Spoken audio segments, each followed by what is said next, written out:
Takže som volám sa Jojo a som pôvodný Talianska a inak som vyučovať spolu techniku, ktorú som práve vytvoril svoju novú činku. Takže najprv, ak chceme robiť biceps, spravíme si činku, takto, pevne, máme,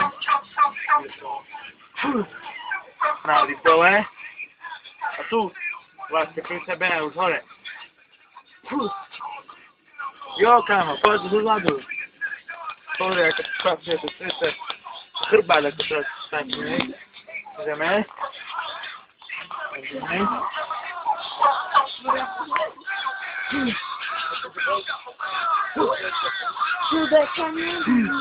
A máme rôzne spôsoby.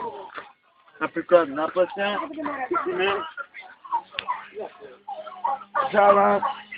A idem rád. A dva. A tri. Pomôžem si. Odzadu. Hore. Môžem drepovať. Raz. Dva.